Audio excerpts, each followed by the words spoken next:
Olá, sejam bem-vindos à nossa Sala da Alma. É muito bom ter sua companhia aqui hoje com a gente. Olá, pastora. Oi, tudo Muzi, bem? tudo? Então tá jóia. Hoje nós vamos continuar o assunto da semana passada, resistência. Você assistiu o outro episódio? A pastora retomou esse tema, um tema que nós já abordamos lá no episódio 20, e a pastora trouxe então resistência parte 2, e hoje nós vamos continuar esse tema, onde ela está chamando de resistência parte 3, né, pastora? Isso. Se você não assistiu nenhum desses episódios, você pode encontrá-los nas nossas redes sociais da igreja, Igreja Caminho da Verdade. Nós estamos no YouTube, no Facebook e no Instagram. E é importante que você assista, para que você possa compreender melhor o que a pastora vai abordar aqui hoje. Ela vai continuar explicando algumas coisas que é preciso que você entenda no outro episódio. Então, no episódio 20, ela começou esse assunto, no episódio da semana passada, e hoje nós vamos continuar o tema, então, resistência. Vamos lá, pastora? Vamos. Então, nós paramos a semana passada eu falando sobre a capacidade, Muzi, de identificar a resistência. Por que é necessário você identificar a resistência e não tratá-la como parte de você, como parte sua? Porque somente por meio dessa identificação que você vai conseguir trazer esse confronto, você vai conseguir buscar por mudança e aceitar a mudança. Então, eu até coloquei assim, a capacidade de identificar a resistência requer um conhecimento definido sobre as associações, né, as causas, associar as causas com as expressões. Então, vamos lá. Livrar-se. Todos querem livrar-se de problema, de angústia, de sofrimento, né? A luta do ser humano. O ser humano faz qualquer negócio para se livrar do sofrimento. Só que eles querem se livrar aparentemente daquilo que lhes traz dano, dor, aflição, sofrimento. Só que a questão do livramento, da libertação, é muito mais profunda. É você livrar-se da resistência que impede a mudança. Então aqui está, vamos supor, aqui está o prato da mudança. Aqui está o prato do sofrimento. Você olha para a mudança, ela é totalmente ameaçadora. Aqui está o sofrimento. Então você quer se livrar do sofrimento, mas também quer se livrar do prato da mudança. Então eu preciso pegar esse prato, trazer para ser alimentado, para alimentar a minha alma, para que eu me livre desse. Então não tem como eu me livrar do sofrimento, me livrar das situações, sem aceitar as propostas que a vida me oferece com respeito à mudança. As pessoas não aceitam livrar-se da resistência. Por quê? Porque estão entranhavelmente ligadas à sua persona, a sua personalidade, como nós falamos, o quesito do padrão, a situação do padrão, que é o fator rudimental que produz as exigências ocultas. Então, a resistência, ela está ali produzindo as exigências ocultas que vão ser frustradas de todo jeito, né? Que fazem a respeito da vida, amor, poder, segurança, como nós estávamos dizendo, né? Eu quero ser feliz, eu quero ter amor, eu quero ter segurança, mas eu não quero produzir.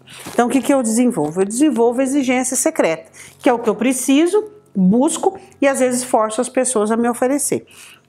Então, essas exigências ocultas fazem parte da minha resistência, né? Então, elas são manifestas. Quando eu consigo enxergar um pouquinho da minha resistência, quando eu coloco para fora uma exigência oculta e eu recebo a negação que eu recebi lá em minha infância, alheia, e a não participação, então eu começo a identificar e eu começo a entender e falo, peraí um pouquinho, né? Eu estou sendo rejeitada, eu estou sendo mal compreendida, eu estou sendo... Então existe todos aqueles equívocos e aí vem aquilo que você perguntou, Muzi, o progresso cada vez mais da resistência, né? Há pontos mais vulneráveis do que outros. Por exemplo, nós estávamos falando a semana passada que uma pessoa pode ter uma resistência em uma área e na outra não. Então é muito variável mesmo a resistência. Por exemplo, existem pessoas que têm inúmeras resistências na questão do quesito de trabalho. Então elas não conseguem aceitar, por exemplo, as dinâmicas de um trabalho, elas não conseguem aceitar fazer um curso para melhorar, elas não conseguem aceitar. Então o que elas colocam? Elas colocam assim, que o patrão está me perseguindo, que esse trabalho não é para mim, que eu não tenho oportunidade de crescimento, mas na verdade o que existe dentro dela é uma raiz. Lá atrás houve uma raiz, uma falta de incentivo, uma falta de compreensão, uma falta de entendimento com respeito à produtividade, à potencialização, onde ela cria-se resistências para não crescer no ambiente de trabalho, né? É o famoso auto-boicote. E existem pessoas também que criam resistência na questão conjugal. Elas foram criadas em ambientes onde elas sofreram muito no relacionamento dos pais e elas criaram essa resistência e elas vão replicar esse acontecimento na vida conjugal, fazendo com que o casamento não vá para frente, com que não exista mudanças, com que não exista transformação, onde ela vai buscar uma autodefesa, que não é uma autodefesa, é uma proteção ruim, negativa, com respeito à mudança, né? E além disso, ela vai atacar, como a senhora falou. Tem armas de ataque e armas de defesa. Ela vai atacar, né? Eu conheço pessoas, Muzi, que elas trabalharam tanto e usaram tanto, porque a resistência ela é assim. Ela é igual um músculo, quanto mais você usa, mais forte ela fica. Eu conheço pessoas que usaram tanto a resistência que elas se tornaram pessoas frias, gélidas, calculistas, pessoas abduzidas, neuróticas, construíram neuroses dentro de si e várias situações dessa maneira, porque é uma coisa muito séria a resistência. As pessoas às vezes elas não dão valor e elas veem a resistência como isso aqui é minha personalidade, isso aqui é meu jeito de ser, é a minha maneira de ser, ou né? até uma escolha, né, pastor? Eu escolho ser assim, isso, né? E elas não conseguem entender como é complexo e como é destrutivo a resistência, né? Então é algo que inicialmente até inspira força, inspira um caráter incisivo, mas na verdade não é força e nem é autoridade para viver a vida. É apenas recursos que você construiu por meio de coisas destruídas, das quais você foi frustrada por exigência oculta e da qual você mobilizou toda aquela situação. Tudo bem, né, pastora? A senhora falou no episódio passado, lá na infância houve a questão da rejeição, como a senhora bem explicou. E tudo bem, então faltou naquelas áreas e essa exigência ficou ali sem ser suprida. Então o que seria saudável é que eu buscasse, que eu construísse isso para mim. Esse amor próprio, esse reconhecimento. Né? E não essa proteção quanto a isso, esse medo de enfrentar isso e ao mesmo tempo querendo isso, só que de outras pessoas, né? Eu vou buscar de uma forma errada, não vou alcançar, não vou conquistar e vou fortalecer a minha resistência com mais uma frustração, mais uma negativa da vida. E esse ciclo se torna um ciclo totalmente repetitivo. Por isso que a resistência é igual um músculo, ela é tendenciosa, né? Você já viu pessoas que envelhecem, que ficam cada vez mais amarga, cada vez mais agressiva, cada vez mais. Por quê? Porque a resistência à mudança, ela é assim. Ela se torna cada vez mais estabelecida dentro da alma. É uma grande causa também da ação da palavra, as pessoas dizerem que não funciona, pastora, porque assim, às vezes a gente vê pessoas que elas expressam isso, né? Elas vão à igreja, ouvem a palavra, e aí por ter essa característica, já que assim não é uma característica, mas assim a gente acaba colocando dessa forma, de resistir àquela mudança, ela não absorve aquilo que ela ouviu. Porque se ela não absorve isso da vida, como que ela vai fazer para absorver não isso? Tem como, não né? Tem Aí acontece aqueles 3 terrenos que Jesus disse, né? Então, Satanás leva, o outro é consumido pelos espinhos e o outro nasce sem raiz, sem produtividade. Então, a resistência funciona assim. Ela boicota a palavra, ela não permite a ação de Deus e a ação do Espírito Santo, mas não de uma forma consciente, tá? Então, a pessoa não faz isso, por exemplo, de propósito, ou ela não faz isso, tipo assim, com planejamento. Ela faz isso, Musa, assim, de uma forma indireta, de uma forma inconsciente, né? Mas aí ela vê, lendo a palavra, ouvindo a palavra, mas não alcançando a mudança necessária. Então ela tem que parar e falar, peraí, tem alguma coisa errada. Com Deus não é, com a palavra não é, tem que ser comigo, né? Então é uma questão de conclusão lógica, inteligente. Isso é importante. Bom, há pontos mais vulneráveis, né? Nós estávamos falando que existem pessoas com mais resistência. Existem pessoas, por exemplo, Muzi, que são infantis. E elas têm uma resistência enorme. Se você olhar ela no trabalho, ela é totalmente produtiva, totalmente cabal, totalmente...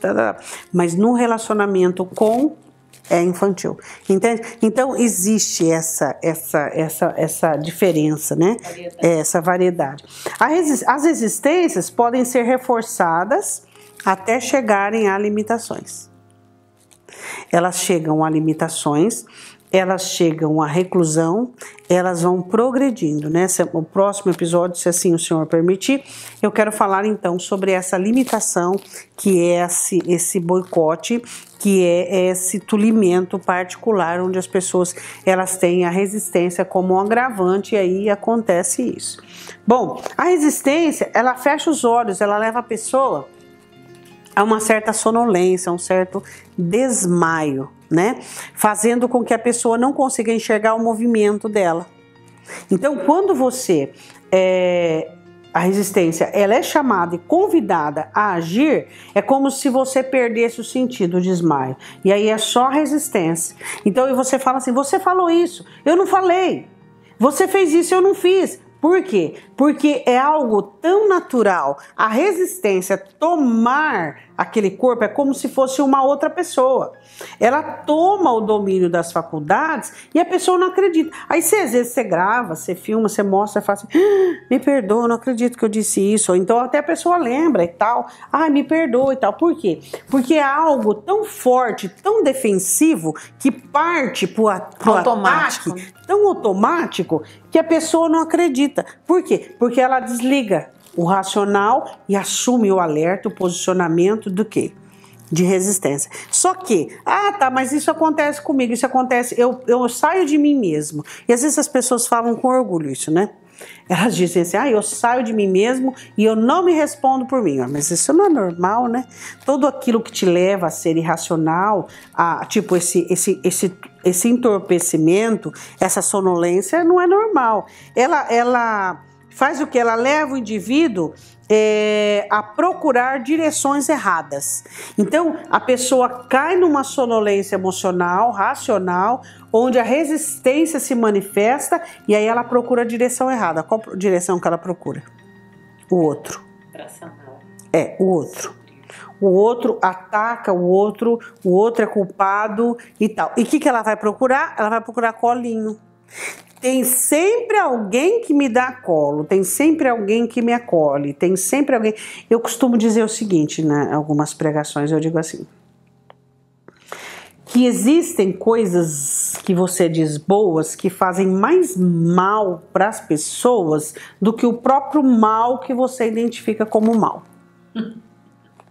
Quando você acolhe uma pessoa que está ofendida porque resistiu a uma mudança, o que você está fazendo? Você está contribuindo para aquela pessoa continuar da mesma maneira, Muse. Meu Deus, onde é que nós estamos? Você olha e diz, não, peraí, vítima você não é, tá? Então vamos lá, vamos ver qual a sua participação. Foi mínima, mas existiu. Então vamos lá, o que isso pode funcionar para a sua mudança? O que isso pode... Existem pessoas que são vítimas? Claro que sim, né? Existem pessoas que são violentadas, existem pessoas que são machucadas, existe. Mas na maioria das vezes, dentro do contexto que nós estamos falando sobre resistência, o que acontece? Existem pessoas que acolhem o resistente como se ele fosse vítima. E simplesmente ele está ofendido porque alguém chamou ele para maturidade, alguém chamou ele para o crescimento e ele não quer crescer. Aí vem a mamãezinha, o papaizinho, o amiguinho, o pastorzinho, entendeu? Para acolher aquela pessoa. Sendo que aquela pessoa foi desafiada ao crescimento. Ela foi desafiada à maturidade, foi desafiada a crescer, a amadurecer, a participar de uma situação do qual ela vai reconhecer padrões indevidos, né? Então isso é bom, né? É crescimento para a alma. É necessário você chegar na sua alma e você conseguir colocá-la numa situação de desafio, de mudança, né? Ou muda, e não como fuga. Então, o que acontece? Esse entorpecimento, onde a pessoa perde o senso e ataca o outro, e de outro lado, o que ela vai? Ela vai buscar abrigo. Ela vai buscar alguém que lhe passe a mão, alguém que lhe dá o conforto. Então, quando você faz isso com a pessoa, você está fazendo mais mal do que aquele outro que fez muito mal lá no passado. Por quê? Porque você está dando recursos para ela continuar da mesma maneira, né?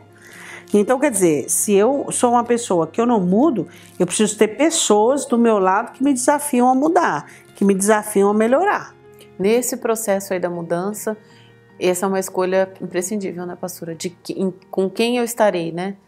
Com quem eu andarei. É interessante que existem pessoas, por exemplo, até na igreja mesmo, eu não consigo entender.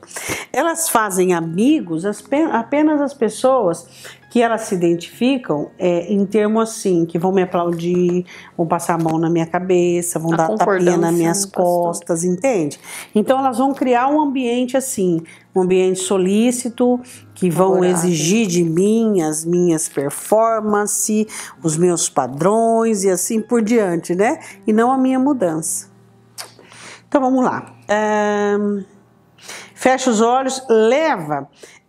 A resistência, eu estou tão entorpecida que ela me leva a negá-las. Eu nego a minha resistência. Eu digo, não, isso não estou resistindo à mudança. Eu não estou, não é você. É você quem não me entende, é você quem não me compreende, é você que não me oferece o que eu preciso. Quando ela é descoberta, existe o desânimo, a irritação, são armas de defesa e de ataque. Então, quando você se vê, isso aí nós já estamos em resistência parte 3. Então, vamos supor que você foi ótimo no episódio número 20, no episódio agora de resistência foi o episódio, deixa eu ver aqui, 37 e agora o 38. Vamos supor que você identificou a sua resistência, tá? Então, você vai ter 2 sintomas.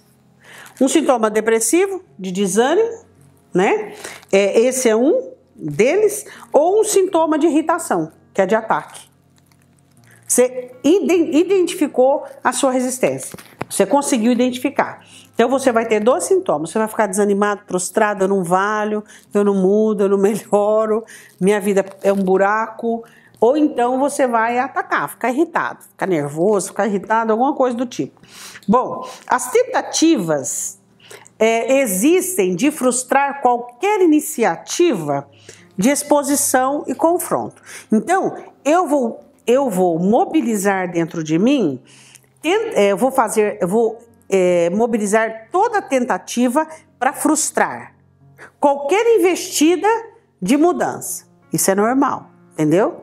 Então, por exemplo, quando eu estou no processo de reconhecimento à resistência, eu posso entrar em desânimo, posso ficar irritada, mas eu também vou ter tentativas de frustrar o processo. Deu para entender? Sim. Porque quando eu desanimo, as pessoas vão ficar com dozinha de mim. O que eu estou fazendo? Estou tendo iniciativa de frustrar o processo, né? De mudança. Tá. E quando eu fico irritada? Eu ponho medo nas pessoas e crio uma certa blindagem nociva para quê? Para que as pessoas se afastem de mim. Entende? Então, esses mecanismos são mecanismos onde a minha resistência está atuando. Eu reconheci a resistência ou não, vamos colocar assim, eu reconheci, então eu vou ficar desanimada, né? Então eu vou buscar um colinho. Ou vou ficar irritada. Eu vou criar aversão e medo nas pessoas. Assim, mesmo que eu identifique, eu vou fazer ainda algo para frustrar. Vai fazer. Não é só reconhecer, né? Não, porque a resistência é uma coisa muito forte. Então eu vou ter uma ativa para poder trabalhar isso aí. A forma de obstrução são inumeráveis conforme as variações da personalidade. Vou repetir de novo. As formas de obstruir a entrada da mudança, a entrada da consciência, do erro, do pedir perdão, do reconsiderar, elas são muito variáveis para evitar isso. Eu vou obstruir de todas as formas a entrada dessa conscientização, de acordo com a minha personalidade. Então, se a minha personalidade for tendenciosa ao desânimo, vou ficar desanimado. Se for tendenciosa à irritação, vou ficar irritada e nervosa. Posso também alimentar as duas coisas. Uma hora desanimar, outra hora ficar irritada. Entende? Tudo isso para boicotar a mudança. Para boicotar a entrada da mudança. Eu preciso ter maneiras e manobras. Agora eu vou falar sobre inibições defensivas e manobras evasivas. Repete, música. Inibições defensivas e manobras evasivas. Tá. O que são inibições defensivas, tá? Então eu vou criar condições dentro de mim de retrair-me para me defender. Ou vou manobrar situações para evadir. Sair fora. Fugir. Entendeu? Então, isso é uma coisa tão forte, que eu vou proteger com todas as minhas forças. Ou eu vou criar meios para inibir o processo de reconhecimento das resistências, tá? Criando um desmaio e uma perda de associação esclarecidas à luz. Então, eu vou ter esse desmaio, vou ter uma crise, eu vou falar agora dos sintomas das crises. E para quê? Para que eu possa causar uma pane no sistema. E aí um fica com dó, o outro o outro e eu também. E então, passou aquela fase, eu vou continuar com o meu mecanismo, com a minha forma, tá? Quais são as inibições defensivas e as manobras evasivas? Eu coloquei aqui no 8, mas tem muito mais. Eu coloquei primeiro a ansiedade. A ansiedade crônica, ela funciona como uma inibição defensiva. Você volta para dentro de si mesma, tá? Com uma ansiedade, com um desespero interno, para que aquilo que está acontecendo, aquilo, para desviar o foco. Então, a ansiedade, ela é desenvolvida pela alma para você desviar o foco. Qual é o foco? Você não tem segurança para isso. Você não tem construção para isso. Então, eu desenvolvo a ansiedade para me ocupar. E hoje em dia, eu acho tão interessante, as pessoas dizem assim, eu sou ansiosa com luxo. Acho engraçado isso. Como uma qualidade, né? Ai, sou uma pessoa muito ansiosa. Eu falo, Jesus amado, que situação terrível, né? O ser humano chegou. Então, a ansiedade aqui, ela funciona como uma inibição defensiva, onde você se retrai, alimentando então as formas de preocupações, de ansiedades, de desespero, para não entender que a sua alma não está preparada, não tem forças, não tem habilidade para enfrentar aquilo. Como se eu me mantesse ocupada, né? Isso. Segundo, eu coloquei a ira, né? A ira já funciona como manobra evasiva. A ira funciona assim, eu vou mirar, porque eu me manobro para as pessoas, fecho a cara, falo alto, falo grosso e assusto as pessoas ficam assustadas comigo e elas vão se afastar de mim. Aí, em terceiro lugar, eu coloquei o cansaço e o desânimo. Funciona como uma inibição defensiva. Então, eu me sinto cansada e aí eu começo a tirar aquelas coisas lá do baú, né? Tipo, porque eu sofri, porque eu passei, porque eu vivi. E aí, desânimo. Tô com saudade do teu abraço, tô com saudade do teu colo, tô sentindo falta de você e tal. Então, essas manobras, né? Essas inibições defensivas. Tudo a cunho emocional, né? Tudo a cunho emocional. O quarto, Muzi, eu coloco como a criação de adversários. Por quê? Meu marido não me compreende, né? A minha esposa não me entende. Você falha comigo. Você não é aquilo que eu esperava. Aquela pessoa não gosta de mim. Então eu começo a criar uma ilusão de adversários. Eu começo a criar adversários. Para quê? Isso já funciona como manobra evasiva. Porque as pessoas que exigem de mim uma mudança, o que elas vão se tornar? Meus adversários. As pessoas que olham para mim e dizem algo me ofendeu, me machucou, foi uma verdade que eu ouvi, entende? Até o apóstolo Paulo diz uma coisa muito interessante, Fiz vosso inimigo dizendo-vos a verdade? Não é? Quer dizer que eu sou inimiga de uma pessoa quando eu digo a verdade a ela? Ué, machuca, dói, mas é construtivo. Mas aí o que faz? Existem pessoas que têm você como um adversário. Por quê? Porque você está chamando ela, você ama. Você quer construir, você quer mudar, você quer melhorar, você quer que aquela pessoa muda. Então aquela pessoa cria-se o quê? Adversários, né? Uma criação de adversidade. Quinto, responsabilizar os outros, onde você se isenta de toda e qualquer responsabilidade e você coloca toda a responsabilidade sobre os outros em te manter, em te sustentar, em te ajudar, em te compreender dessa maneira. Sexto, autodepreciação. Funciona também. Então, quando eu começo a me diminuir, isso não é humildade, né? Existe autodepreciação é uma coisa, humildade é outra. Então você começa a se diminuir, a se desvalorizar, a começar com conjecturas dizendo, eu não faço certo mesmo, eu não isso, eu não aquilo. Então quando você está conversando com a pessoa e você começa a perceber essas conotações, isso o que é? Isso são a força da resistência para manobrar você, para que você não continue o processo. Entende? Então a pessoa que lida com pessoas que têm resistências, né, crônicas, precisa saber os esquemas para poder ter uma condição de continuar o processo e não abandonar a pessoa. Né? Aí eu coloquei o sétimo, que é a procrastinação. Então o que a pessoa faz? Ela faz o seguinte... Ela tenta, Muzi, fazer com que os problemas sejam jogados para frente, né? Então elas tentam de que maneira? Elas evitam a confrontação, evitam o enfrentamento e elas jogam o problema sempre para frente, sempre debaixo do tapete, sempre, não, amanhã eu resolvo. Tem um monte de coisas na vida dela começadas pela metade. Tem várias situações interminadas. Por quê? Porque ela procrastina, ela joga para frente. E por último eu coloquei a timidez. Que a timidez é uma resistência da alma.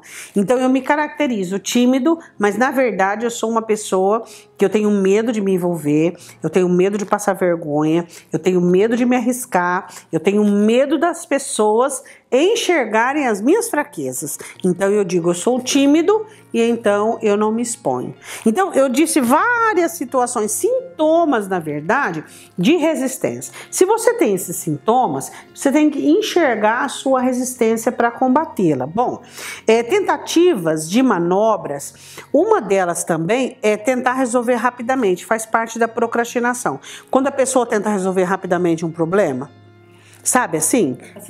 Passando por cima. A resistência, ela reside na subestimação dos sentimentos. Quando você subestima, desvaloriza o que você sente, dor, frustração, perdas, você subestima o poder daquele sentimento dentro de você. Você não acreditou que aquele sentimento iria causar uma resistência da qual ia te prejudicar imensamente. Então nós precisamos ser corajosos ao ponto de tratarmos os nossos sentimentos da maneira adequada e não passarmos por cima. Por quê? Porque a nossa alma vai identificar uma necessidade de criar uma resistência que é caráter protetivo, protetivo de uma forma nociva, onde você vai criar resistência, tá? Então, como que eu faço, Muzi, para vencer a resistência? Bom, em primeiro lugar, a resistência precisa vir para o campo aberto da alma. Enquanto ela ficar com inibições defensivas e manobras evasivas, ela precisa vir para o campo aberto. Ela precisa ser identificada como uma resistência à mudança. Como você identifica, eu já disse aqui, como que você identifica a sua resistência? Nas suas ofensas. Quando você ficar ofendido, você se sentir diminuído, quando você ficar atiçado a defender-se, isso é a sua resistência. Aí você tem que descobrir qual a raiz dessa resistência, ou seja, qual foi o sentimento raiz, base que ocasionou essa resistência. Qual foi o sentimento? Toda a base da resistência, qual é, moça? A rejeição. A rejeição. Então a rejeição é a base, você sofreu uma rejeição, eu sofri rejeição, você sofreu, a gente pode conjugar todos os verbos de rejeição. Rejeição existente, rejeição aparente, rejeição inconsciente, rejeição formada. Existe também a rejeição formada, tá? Que nós nascemos com rejeição. Então, às vezes nós desenvolvemos ou não, mas cada um tem uma porçãozinha dentro de si. E aí você não tratou essa rejeição, não conseguiu compreendê-la e houve toda essa situação aí. Bom, existe um vigor oculto, Muzi, que a alma esconde as resistências. Eu chamo de vigor oculto, por quê? Porque é uma força tremenda para esconder a resistência, né? Porque a resistência precisa ser discernida. Se ela não for discernida, você não consegue mudar. Então você fala, pastora, qual é o primeiro processo, né? Eu lido com uma pessoa que é resistente nisso. Então vamos falar o seguinte, qual é a sua resistência? Em que área é? Área de trabalho, área espiritual, área emocional, área interpessoal. Qual é a sua resistência? Então você analisa qual é a sua resistência. Aí você vai buscar, de que maneira? A sua ofensa. Quando alguém chega pra você e diz assim, olha, eu tô percebendo que você... Aí você percebe. E também uma das coisas muito interessantes é a falta de progresso. Toda área que você não tem sucesso, não tem progresso, é porque existe a permanência e o sucesso é interessante da resistência. A senhora falou também do desânimo. O desânimo também é um indício. É um indício, né? Também. De que... Agora, você percebe uma coisa, muito interessante. O sucesso da resistência é a falta de progresso. Então, onde a resistência tem sucesso, tem falta de crescimento, de amadurecimento, de progresso. Até tem-se tentativas, tem-se oportunidades. Eu vejo pessoas que têm inúmeras oportunidades, tentativas e até recursos para produzir, para melhorar, para crescer. Mas tudo míngua. É aquilo que diz em Joel, parece que põe num saco furado. Vai tudo embora. Por quê? Por causa da resistência. A resistência, ela faz isso. Como ela inibe de pronto o crescimento, o amadurecimento é mudança e o progresso vem pela mudança e pelo crescimento, o que ela faz? Ela boicota, né? Tudo isso aí. Então nós já estamos terminando. Reconheça as resistências da sua alma, reconhecendo a ausência de progresso em algumas áreas, como eu havia dito, né? Então se você reconhecer a ausência de progresso, você reconhece as suas resistências. A técnica de ataque é fazer uma associação relativa. Você relaciona sintoma com a resistência. Resistência com o sentimento subestimado. Repete, Musa.